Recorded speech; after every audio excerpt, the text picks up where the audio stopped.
In early December 1991, the Austin suburbs were bustling with holiday shoppers. Families crowded strip malls and couples enjoyed nights out. Hidden beneath this festive veneer, a small frozen yogurt shop in North Austin prepared to close for the evening. Two teenage employees, 17-year-old Jennifer Harbison and her friend Eliza Thomas, were tidying up while Jennifer's 15-year-old sister Sarah waited for a ride. 13-year-old Amy Ayers, another friend, was there too. None of them would make it home, and when firefighters responded to a blaze at the I Can't Believe It's yogurt shop, they discovered a scene that would traumatize the city for decades. This incident at this Austin yogurt shop would go on to be one of the nation's most haunting unsolved mysteries until it was recently solved. But despite its recent status update, a pressing question remains, and the authorities continue to search for a second perpetrator.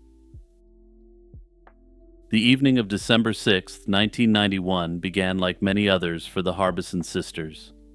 Jennifer and Eliza were wrapping up their shift when Sarah arrived, accompanied by her friend Amy. Witnesses later reported seeing men hanging around the strip mall, and a man was observed entering the shop just before closing. Shortly before midnight, a passing patrol officer noticed smoke, and when firefighters arrived, they encountered heavy flames and a pungent odor. Firefighters knew what that smell meant, though the full horror of what had happened was not yet known. As the smoke cleared, they made a gruesome discovery. 4 bodies clustered in the back storage area. Investigators determined that the girls had been bound with pieces of their own clothing, gagged with cloth, subject to illicit assault, and shot in the head with at least 2 different weapons. Their bodies had been doused with a flammable liquid and set alight. Austin police quickly launched an extensive investigation. Dozens of detectives canvassed the area, interviewed hundreds of potential witnesses, and gathered physical evidence, including 2 sets of shell casings. Unfortunately, the fire and sprinklers had destroyed much of the evidence. DNA technology was in its infancy, and investigators didn't have the tools that would later become standard. Frustration grew as leads stalled, and in the weeks following the attacks, police released composite sketches of 2 men seen near the yogurt shop. Tips poured in, leading investigators to interview a wide range of individuals, from drifters to disgruntled employees.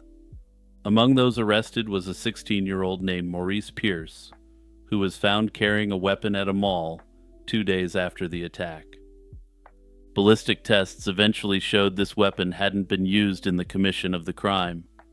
However, Pierce told police he and 3 friends, Michael Scott, Robert Springsteen, and Forrest Wellborn, were all involved. Over the next few years, these 4 men, then teenagers, became the focus of the case. The investigation suffered from tunnel vision and controversial techniques, and in retrospect, the techniques appear to have been designed to get a confession rather than the truth. Detectives interrogated the suspects repeatedly, sometimes for hours without lawyers present. Michael Scott and Robert Springsteen eventually confessed, implicating each other and describing details that some investigators believed only the perpetrators would know. Critics argued the confessions were coerced, and Springsteen had developmental difficulties, and Scott had been threatened by detectives with the big state-sponsored DP. In 1999, a new investigative team revived the case, and all 4 men were arrested. Prosecutors charged Scott and Springsteen with a capital offense, while Pierce and Wellborn faced lesser charges. Springsteen was convicted in 2001 and Scott in 2002, each sentenced to life in prison. From the outset, the convictions were controversial, and defense attorneys argued that the confessions were inconsistent. They also argued that they contradicted physical evidence and were obtained under duress. Further, there was no DNA linking the men to the crime, and the weapons used in the crime were never recovered from this group. In 2006 and 2007, appellate courts reversed Springsteen's and Scott's convictions, citing improper use of co-defendants' confessions. However, the authorities were still free to bring the case against them again, given the decision on appeal. Further, DNA testing revealed that none of the four men were involved in the indecent assaults that took place on the victims. While this didn't necessarily mean they weren't involved, and there could have been an unknown fifth man, this made the confessions even less logically coherent. Prosecutors ultimately acknowledged they no longer had enough evidence and dropped the charges in 2009. Michael Scott and Robert Springsteen walked free after spending nearly a decade in prison. Maurice Pierce, who maintained his innocence, was eliminated by an Austin police officer during an unrelated altercation in 2010, putting an end to any questions about his role. Forrest Wellborn was never tried for his alleged role in the attack on the girls at the yogurt shop, despite having been initially charged in relation to the events. With the functional exoneration of the original suspects, the case returned to square one. Investigators continued to pursue leads, but the trail grew cold, and in 2017, the Austin cops established a team to get justice for the slain girls. However, the initial hit from this case wouldn't be from genetic genealogy, as some might have suspected, but rather from a shell casing retrieved from the scene. And full disclosure here, when I had someone in the comments tell me that this case had been solved, I immediately thought it was going to solely be due to forensic genetic genealogy. In July 2025, Detective Daniel Jackson resubmitted the casing to the National Integrated Ballistic Information Network. Advances in 3D scanning and an expanded database allowed NIBIN to find matches that earlier tests missed. When Jackson's request returned a hit, it linked the Austin casing to an unsolved 1998 double slaying in rural Kentucky. Importantly, that slaying also involved an illicit assault, and there was biological evidence left behind that irrefutably tied the perpetrator to the scene. The Kentucky case involved a very similar weapon, further raising the possibility that the same weapon had been used in Austin.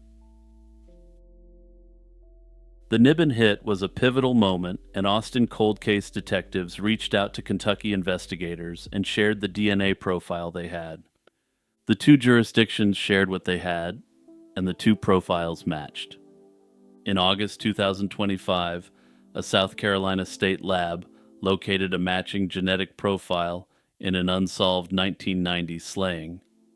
The match pointed to Robert Eugene Brashers, a serial predator who had been identified through forensic genealogy in 2018.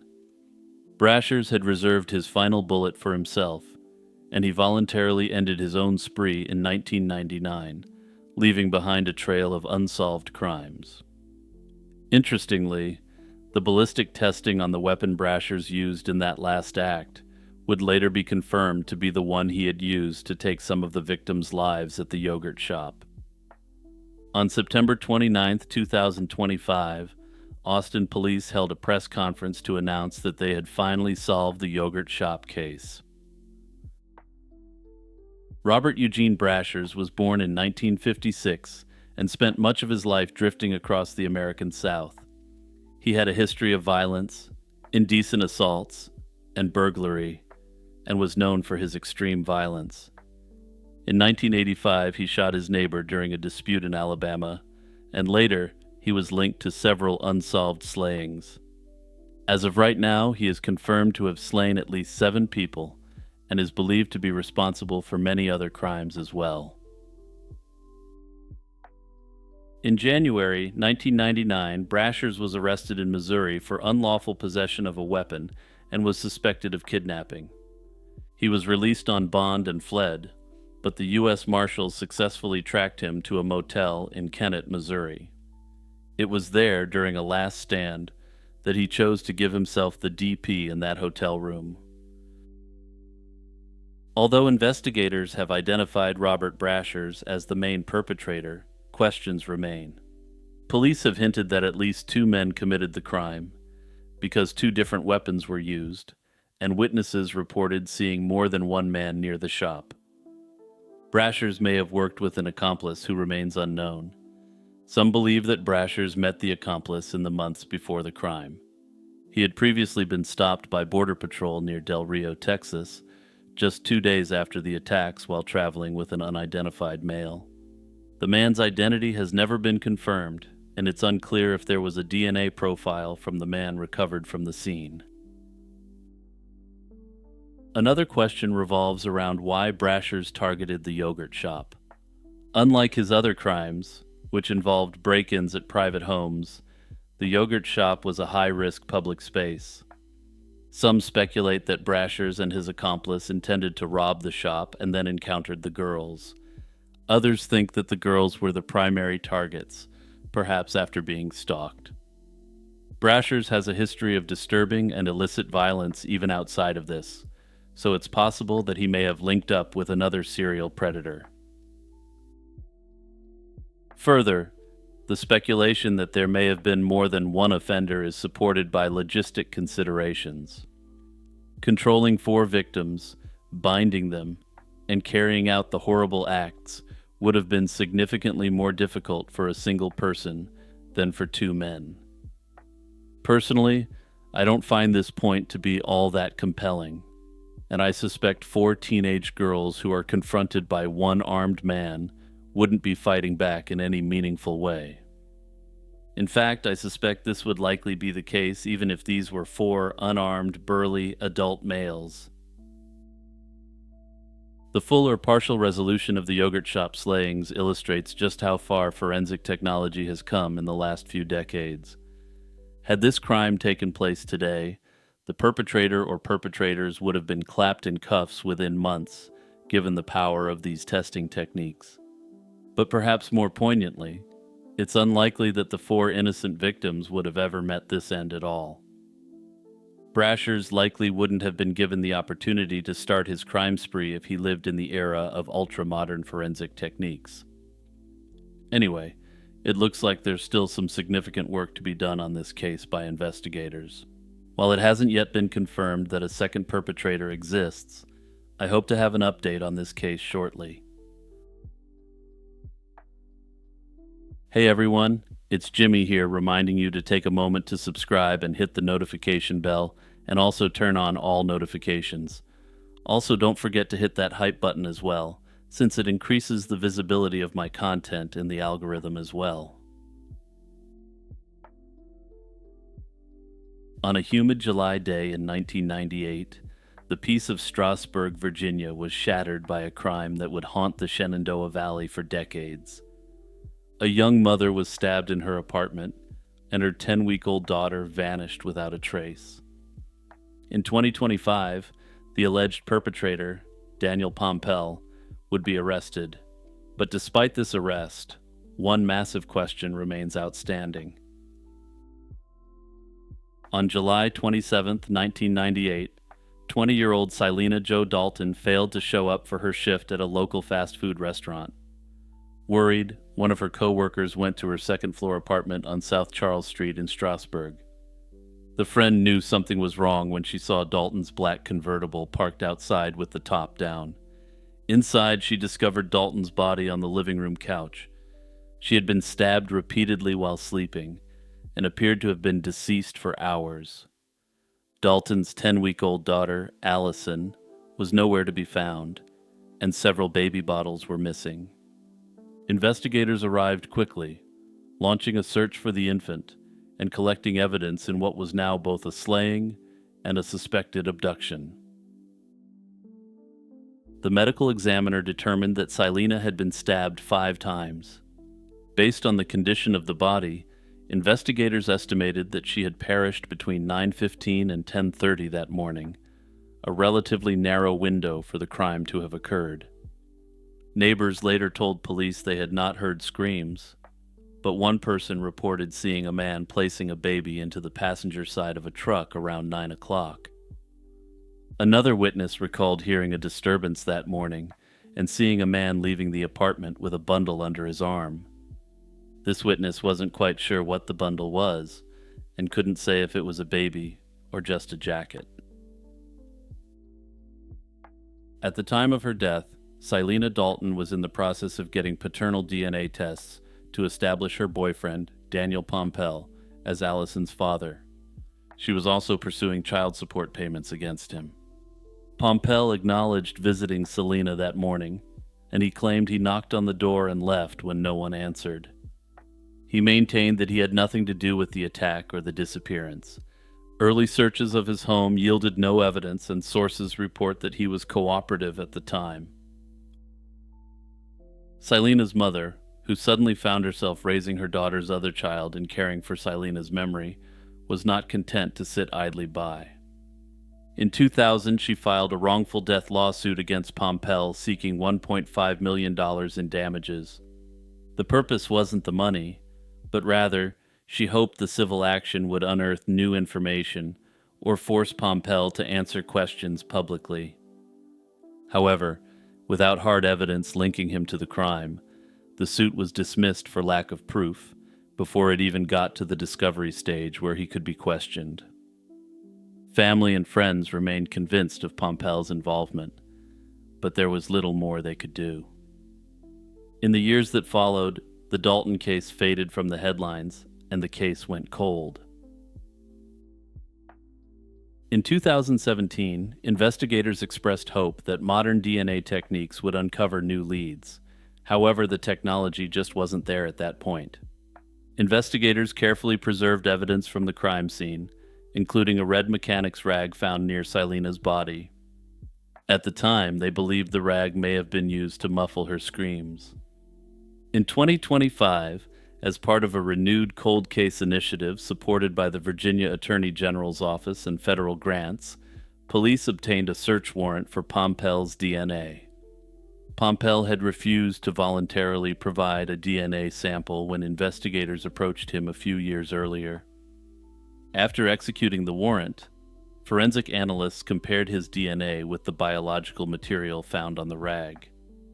Court documents allege that the rag contained both Silena's DNA and Pompel's DNA, supporting the theory that it was used during the commission of the crime. On September 27, 2025, the Virginia State Police announced the arrest of 56-year-old Daniel Pompel on a charge of first-degree slaying. He was taken into custody in Culpeper County, where he lived. According to court documents, the arrest was based primarily on the DNA link between Pompel and the red rag. Court documents suggest the rag was identical to red mechanic's rags found in Pompel's home, and that his biological evidence was all over the rag. Notably, despite his apparent cooperation in the investigation back in the 90s, the authorities have gone on the record saying that he never asked about his missing daughter. Many have interpreted this as cause for significant concern about her whereabouts, but for reasons that I'm about to get into, I think there's a glimmer of hope here. While the arrest marked a major development, many questions remain. Most importantly, Allison Dalton has not been found, and if she is still alive, she would be 27 years old today. Age progression images released in 2017 show a young woman with brown hair and eyes, reflecting the baby's features. Investigators continue to work under the assumption that the person who ended the life of her mom also abducted Allison. Since Pompel's arrest is for the slaying only, the abduction remains an open case. Genetic genealogy has the potential to be the tool that finally sheds light on what happened to Allison. While traditional DNA comparisons rely on direct matches to known individuals, genetic genealogy takes the process a step further by building family trees from partial genetic links. If investigators can recover a viable DNA sample from any item connected to Allison, it could be cross-referenced against vast genealogical databases. In this case, if Allison survived, it's almost certain that she was abandoned somewhere where she could be found and be subsequently adopted. Adoption complicates genetic genealogy because it often severs the paper trail between biological and legal families. Records may be sealed, altered, or inaccessible, making it harder to connect DNA matches to the correct lineage. As such, this approach would likely require her own DNA to be present in a database, since nobody who matches to her will know who she is.